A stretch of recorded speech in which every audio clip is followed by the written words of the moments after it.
Here we go. Let's jump into today. So today we are continuing our six-part series on the art of good storytelling. Leading up to this, we started with a great little overview of storytelling and really talked about why we're even focusing on storytelling. And really, since we're trying to promote and help artists here that want to sell both their physical works and sell their art as NFTs, we are taking the time to help our artists learn how to tell their story as an artist, as well as the story behind their artwork. Because we know when we can connect with things through story as human beings, we're far more drawn to them than for just their other, innate qualities like, oh, hey, that's a really cool looking piece of art. But if I know this extraordinary story behind it, I'm now more than likely even way more interested in that art.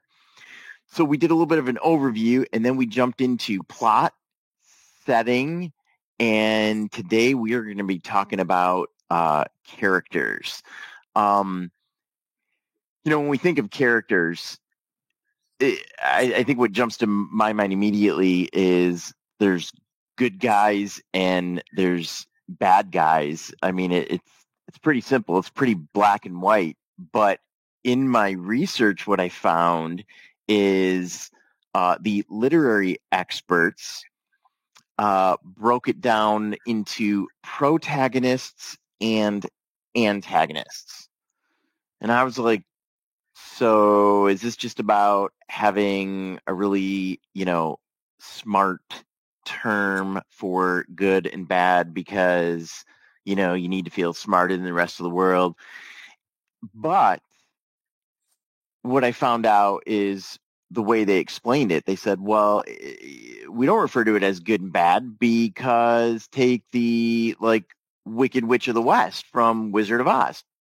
Classic bad guy, right? Well, if you've also seen the Broadway play called Wicked, and you learn a little bit of her story, beforehand, then you learn that, well, wait, there's like every story, there's two sides to every story, right? So maybe she's not quite the bad character that we once thought. It's just, she got a bad rub in life. So I just start off with that because we are going to be talking about protagonists and antagonists today, but I would encourage us not to necessarily just lock into good guy or bad guy. Right. That does make sense. Yeah. And so I couldn't think of an example of where this wouldn't be the case. And maybe my vision is a little narrow focused or myopic here, but I would say 99% of the time, when our artists, because they're trying to sell their art and their story as an artist, David, would you say it's fair to say that 99% of the time our artists are probably going to be like the protagonist in their story, like the person we're rooting for in this case? Yes. I mean, it's all perspective as well, because I'm sure, not to get too theological or philosophical, but I'm sure the man downstairs thinks he's the protagonist in the story, as Al Pacino described in Devil's Advocate. It just matters, who's narrating the story. But in terms of our artists, I'd almost wonder if some of them, just to get into subcategories, would even consider themselves, the anti-hero, where you're still the protagonist, you're just lacking those characteristics and those traits that are conventionally associated with being, a hero in a story or whatnot, but people are still rooting for you. And there's some examples out there. I had mentioned them, I think, last week, just briefly, like, Saul Goodman in Breaking Bad, now Better Call Saul, John Bernthal in The Punisher. He's not typically your hero, but we're rooting for him and he's the hero. So going back to the artists, they may typically not feel, whether it be just simply out of personality or persona. Maybe they're more introverted, and they don't have these line qualities that we are all collectively told that are supposed to be identified with the hero in the story or the actual protagonist per se. But they absolutely are. They absolutely are, and it's important that it's important for the growth of their work that they at least try to be able to open themselves up to that, to allow their story to, sort of transfer from within into some sort of exterior format. Yeah, I really loved how you positioned that too, kind of calling that like a subcategory of our protagonist. And as you were describing that, I was thinking like, gosh, like that makes a lot of sense, because a common trait I do see with a lot of the artists that we talk about, or I'm sorry, we talk with, is that they're all very humble. Like they, not all, but I'm trying to say many of them are very humble. And by that I mean they're not coming to us saying, look, I am I'm just going to warn you right now. I am one of the best artists you've probably ever seen. I mean, that's not how they're kind of coming to us, going like, "Hey, you know what? Like, people tell me they like my art, and I mean, I'm just trying to do the best stuff that I can, and I'm looking at their stuff, going, yeah, there's a reason people are telling you like they like your art, because your art is amazing, And they're like, well, yeah, well, thank you, I appreciate that, but I'm not really trying to make this about me. Like, I'm just trying to, you know, brighten a space or make people feel joy when they see something, but it's not really about me. Like, I don't need the credit, but I just want to share what I do, and I think that kind of, you know persona or um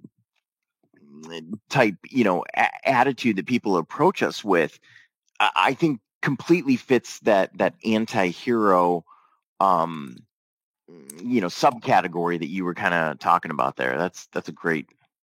Yeah, exactly. And I mean, we call that in business, we call it imposter syndrome, where you're getting all the positive check marks and the feedbacks to what it is that, would announce you to be this or that, hold this type of role or credential.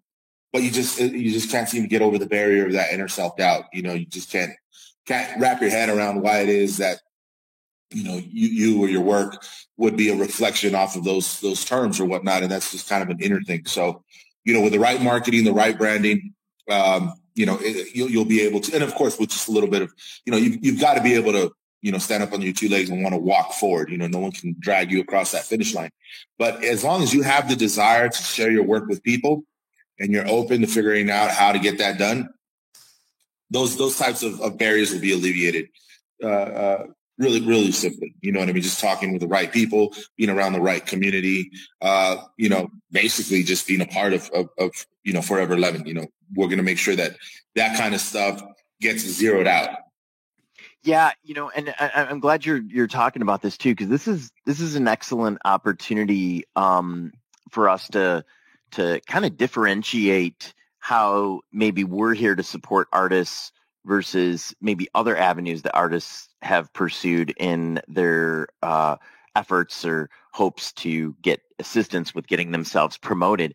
And that is, at Forever 11, storytelling is such a big part of everything we do, but we also want it to be your story. And we're not going to tell you what story you have to write. We're going to help you bring out the best representation of your story.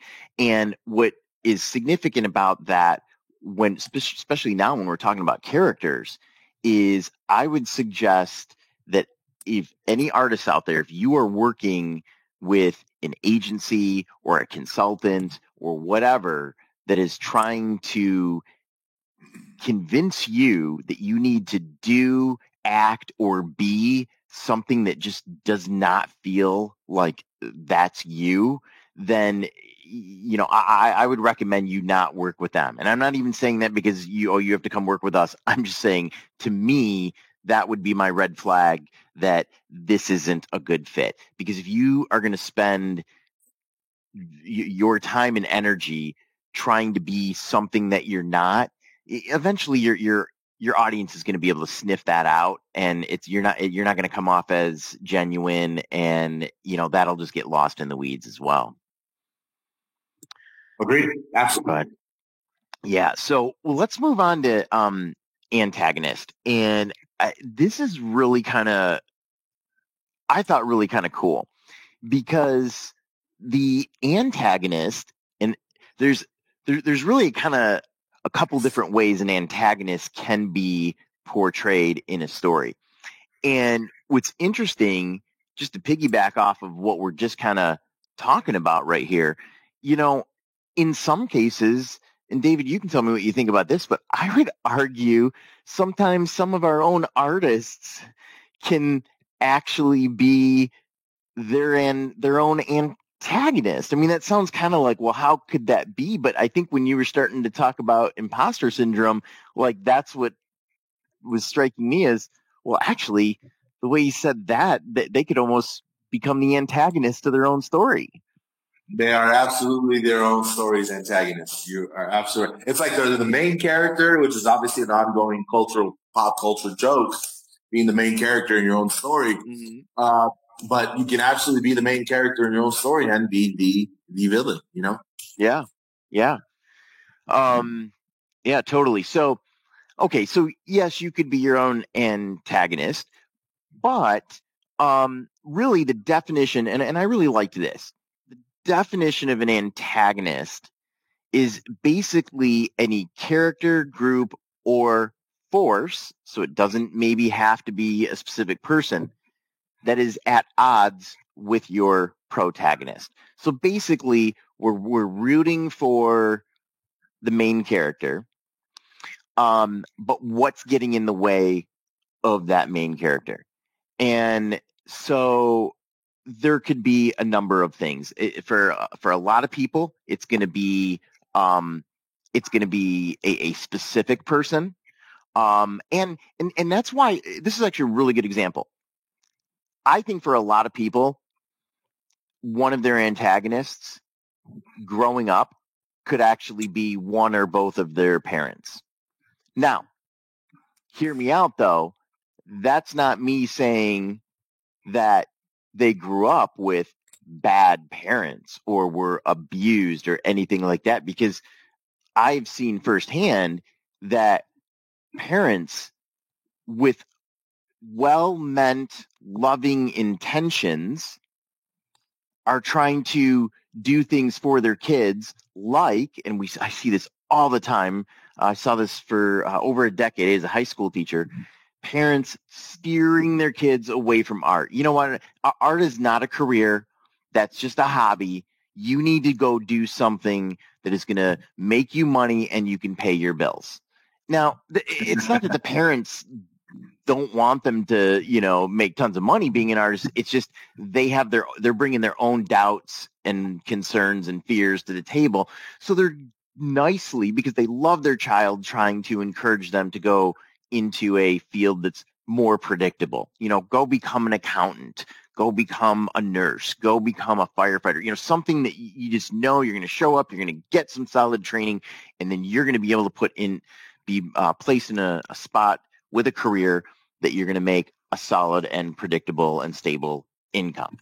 Now, that's all well meant, but that is still an antagonist because it's getting in the way of what the protagonist really wanted, right? Yeah, absolutely. It comes down to perspective, as we were talking about earlier. You're absolutely right. I mean, you know what's fun about these is like what I'm going to want to make sure that we're doing, maybe for future ideas, is we'll bring in the community because as of right now we're just really outputting this, but we can bring in the community, and it'd be great to be able to break out some conversations about real life examples or whatnot, because they're popping in my head. But we don't, we're not really aiming for like an hour and a half, 2 hour conversation here. But that's what really brings these points home and makes them a little bit more relatable, is to find those shared, examples that we can, both share a whimsical expression about. But yeah, you're absolutely right. The parents are a great example of that. They have the best intentions. Again, we're speaking about those, in an isolated manner where They genuinely do have the best interests at their heart. They just, they're a little, whether that mind frame is out of date, it's a little bit archaic, it's a little bit, just not necessarily what's best for your child at that time. But the best intentions are there. Yeah, absolutely. And so, like in that case too, still that antagonist, is like a specific person. Sometimes we can have our antagonist be a group or even like an institution. It might be there's maybe governing laws in your country or state or community that are preventing you from, doing what you want to do, right? With your example, arranged marriages came to mind. You know what I mean? That came to mind right off the bat. Mm-hmm. Yeah.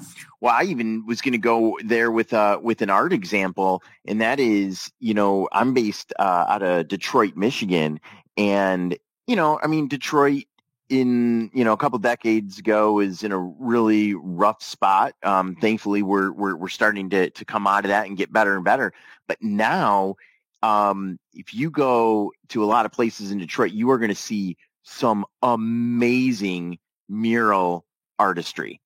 And people are actually being commissioned thousands of dollars to do this spray paint mural artistry. And they're doing it on like, I don't know if I would say fully abandoned, but maybe underutilized, type buildings. And people are hiring artists just to put up these murals because they're just so cool and they're beautiful and whatever.